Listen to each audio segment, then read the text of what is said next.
If you are someone navigating life transitions, emotional exhaustion, or the pressure to be who others want you to be, my Empowered Evolution experience was created for you.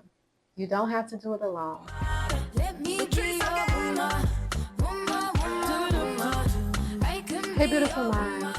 Welcome to episode 3 of Becoming Her, a journey through my childhood, ages 1 through 30. Thank you for tuning in to My Silver Goddess TV. Make sure you like, subscribe, and comment after watching this video, or you can just go ahead right now and like the video. In today's episode, we are going to discuss the struggle between who I am and who I was at that time and who my parents plus the world wanted me to be. This episode, we are diving into ages 13 through 17, some of the most confusing and transformational years of my life.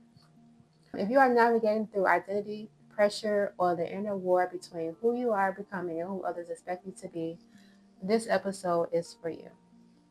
When I look back at 13 to 17, I remember the time when it was an emotional whirlwind. It was the age where I turned into the family babysitter. And at the time, I didn't even mind it. I didn't really complain. I know that other people can relate to watching siblings, cousins, but for me, it was very consistent, very often. I learned how to cook, clean, change diapers, warm bottles, and put babies to sleep, all while trying to figure out who I was, or even before I truly discovered who I was. Luckily for them, till this day, I still like kids, and I still want my own kids. People always ask me why I don't have kids yet, and it's funny to me, especially men. I don't really care too much for girls to ask because they the ones that always told me don't have kids or give me all the warnings. So I'm like, of course I listen, but just based on my own experiences, they were just giving me more confirmation. But when it comes to men and they're asking me or trying to figure out why I don't have kids, especially these past few years that I've been thriving and single, it's a mixture of, just wanting to live my life and understanding that kids is a responsibility. And that's not something I would just want to throw myself into. It's something I actually want to cherish and enjoy and actually be responsible with. Learning those responsibilities so young taught me that I didn't want to rush into having children. I'm not sure if those experiences was a blessing or a curse, but it taught me patience, awareness, and the weight of adult responsibilities before I was even ready. I also remember during my teenage years where we had to move in with my grandmother. We were away from our parents and the living conditions were not ideal. This was for a nice moment, but it was not the best memories or the best experience. I was the middle child, so me and my brother, we'll help each other out, but I was always the more responsible, the more aware one. I would always watch out and make sure like we eat and different stuff or just really have each other's back. It wasn't easy dealing with that and just the experiences that came with that, but we made it through. That experience affected me mentally and emotionally more than I realized back then.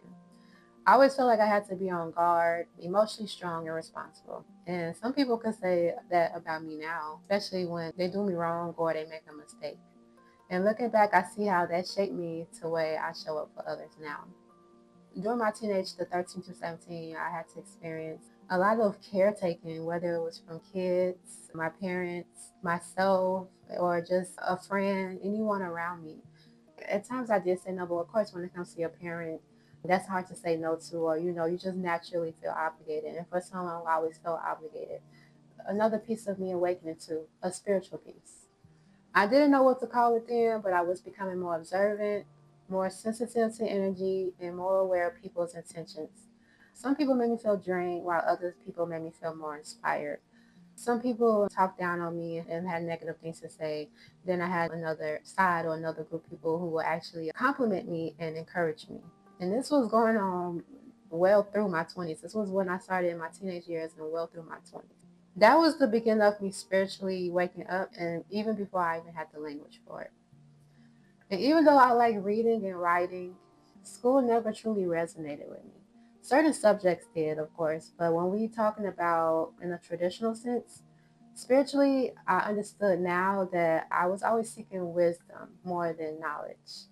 I was curious about truth, purpose, energy, and healing, not just memorizing textbooks or passing standard tests. For someone like I could pass tests, I did value getting good grades, but what else? Or, I just never been the type to care to be in the honors classes. I always try to take myself out of honors classes I didn't care for AP. It was just like, okay, I know how to read, I know how to do math. I'm good at writing papers, just all that. So it's just like, why do I need to go above and beyond or be extra? Being in the classroom in a better setting was one thing, but if people don't tell the truth about being in those classes, it's not always cracked up how it seems. Or everybody, just because people are smart or qualified for the class, doesn't mean that it's a great class. And then you also have the teacher too. That makes a big difference as well. But needless to say, for high school, it was just more so count me out. And then also, it kind of had a lot to do with my home life too, and just not having that support. Like I said, I just knew I was smart and responsible, and that was enough for me. My dad was a train conductor, so we were introduced to traveling and exploring different parts of the city, Chicago to be exact. I'd hop on the train with my brother and cousin, and we would go downtown and just travel different parts of the city and beyond. Looking back now, I realize I still have the same life. It's a little more tainted a little bit or just a little slow down because of business. But traveling and just seeking newness, exploring, being open to different new experiences, that's always something that will be a part of me. I can't talk about a time mentioning how certain cousins and best friends were my whole world between the ages of 14 and 17.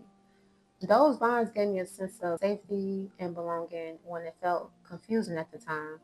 We laughed, cried, dreamed, and in those moments, I felt seen and understood. That was enough. But as teenagers, that pretty much was enough. We all know life. But after that season of life started to shift, things began to divide emotionally, spiritually, even geographically. I started to realize that not everyone was meant to go with me where I was headed, or at least where I wanted to go. And that's when life got real. Some people thought they would be with me forever. They started fading in memory, especially when I started stepping into hair school and, just trying to find my own path. A while that hurt also taught me divine alignment. And of course, I separated from a lot of people because a lot of people go off to college or were taking that route. But for me, I didn't have that option or that support. So at the time, I didn't realize how much it affected me, but I was greatly disappointed. I did take classes in senior year in high school, thankfully, which helped me out and actually gave me a validation that I would be okay. Or at least I used it as validation. But outside of that, I had to deal with the best way I knew how. I learned that some connections are meant for a season, not a lifetime. At least during those times, that's what I learned. Someone told me, who you start with, you don't end up with. And I carry that along with other wise sayings told to me by strangers, especially during my younger years or elders. One of the biggest shifts during high school came when we moved to the suburbs. That move brought something I didn't have the language for at the time, but after discussing it with other people, finding people who can relate, I learned that it was a culture shock. I felt comfortable being social, being cool, and maybe even being around people attending games, going to events, and even playing sports. Basketball was my favorite, but I still felt like an outsider sometimes. I didn't understand why it was hard to build deep, lasting friendships, even though I was friendly and open. I wasn't that friendly because I was very quiet in a way, but I was friendly enough to, have a relationship. Over time, I wasn't looking for popularity or I wasn't looking for attention. I was looking for connection, real soul level connection. And those friends that did stick around, I call them soul friends, or they were my best friends at the time. I had specific best friends, and they know who they are. Those best friends know what we've been through, good and bad, more so good. But they know that, like, that was pretty much the family I had for quite a while. I learned that when it comes to connecting with people, it came from interest in different environments. Like a lot of times when it comes to the women, they would like one thing, but I would like something different. I was a very accepting person. So whatever you choose to do, that was on you. I'll be in my own little world. But after a while, as you get older, you get tired of that, or you just be curious and want more. At least that's how it was for me. Even with the males in high school, it was just very different. I grew up with being able to bond with both male and women without any type of sexual things going on or any type of sexualization going on. But when I moved to the suburbs, it was very different. I can't think of the word, but they were a lot more sexual or, just a lot more grown than what I grew up around, or at least where I came from. By my early 20s, I began to see the truth. I was navigating two different lives. The life I was born into, filled with patterns, expectations, and survival based thinking, pretty much formed by, parents and society. And then you have the life I was creating. Then healing, intuition, spiritual growth, and truth seeking. This split is why so many people I share blood with truly don't know me today, and I've made peace with that. Choosing my own path at a young age came with a price. I created a double life. I have told this to some people, but I feel like sometimes I was still misunderstood. So let me explain what that is. There was a version of my family and acquaintances thought they knew. This was the version where respectful, kind, show up. And then there was the version where my close friends in the world actually saw. The one I loved, protected, and kept safe the longest. That version of me, only people I trusted, fully connected to, felt like genuinely saw me were the ones to receive that, even if it was from strangers. It wasn't until I got older and more spiritually aligned that I learned that I didn't have to split myself anymore. I learned how to integrate all parts of me and stop caring about who approved of it. This is now what I help others do. Embrace the healed, loving, kind version of who they are or their dream person of who they want to be. I teach you how to embody it. This part of the separation of paths that often happens when your soul chooses alignment over attachment. As it states in the Bible, Luke 12:51 to 53, do you think I came to bring peace on earth? No, I tell you, but division. Sometimes your light will naturally separate you from those who are not ready to see you, and that's okay. But I've learned that becoming more of who you are may require outgrowing who you've been and who others need you to be. The one thing I noticed during this phase was that choosing my own path, it came with judgment, distance, fake smiles, no guidance, no celebration. But God sent me support in other ways. Elders, strangers, books, clients, and even romantic partners who helped me shape me and keep me grounded. Even though I didn't go the traditional route of college, I chose hair school instead. At that time in my life, it was really like junior year and the whole college season. I was exhausted emotionally, spiritually, and mentally. I was constantly being told who I should be, what I should do, and how I should live. But none of these paths felt like me.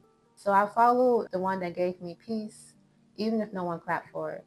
Mind you, like I said in the previous episodes, I was already excited. I already knew what I wanted to do. But when you don't have that support or those resources, you can give up easily. And that's exactly what I did. And I just chose a different route. I knew I didn't want to fail though. That decision was one of my first signs of my spiritual awakening. Psychologically, stepping into your own identity, especially in a world or a family that expects conformity, is a major milestone. It is called individuation, the process of separating from external influence and from forming your own sense of self. I didn't like the options that were handed to me, so I created new ones. And instead of becoming bitter, I became better. Hair school wasn't just a place to learn a trade, it was also where I started building the foundation of the woman who I am today. It led me down a path that helped me grow, not just financially, but spiritually and emotionally too. I met amazing people, other stylists, solo line clients, even celebrities. And I gained confidence, independence, and a voice I never fully tapped into before, at least not like I did then. My whole experience with hair school was great too. I actually enjoyed my experience. So people who was wondering, hair school went great. I did, I graduated and everything. And I enjoyed my experience. I learned a lot, and there's a lot of people that I did learn from. That was another sign where it was saying negative things or treating me one way, and then my other life where I'm treated different and seen. People had an entire different perspective. In future episodes, I will talk more about why I eventually chose to close that chapter of hair. But just know, it was one of the first times I realized I could trust my inner guidance and that choosing my own way was more than enough. This is when I decided to hop off of my plan and hop onto God's plan. If this episode spoke something to your spirit, I invite you to stick around for the next one. We're just getting started. And I feel like episode 3, we are at a turning point. I feel like, I just said a lot, showed you a lot, so you should have some type of inner child healing going on, or you should be confident enough to heal your inner child and just move on with your life and create better for yourself. If you are someone navigating life transitions, emotional exhaustion, or the pressure to be who others want you to be, My Empowered Evolution experience was created for you. You don't have to do it alone. It is a 90-day or 6-month soul aligned coaching journey where we work together to help you become who you truly are, not who you are conditioned to be. Book a free personal analysis call using the link below in the description box, and let's see if this journey is right for you. Make sure you like, comment, and subscribe on this video. If you enjoyed it, also share it if you can. I always love your feedback. If you want to buy me a coffee, the link is in the bio to buy me a coffee. I would greatly appreciate it. Thank you for supporting Mindset of a Goddess TV. Until next time, trust your intuition, honor your evolution, and remember that your truth is enough. I will see you in the next episode. Thank you for tuning in.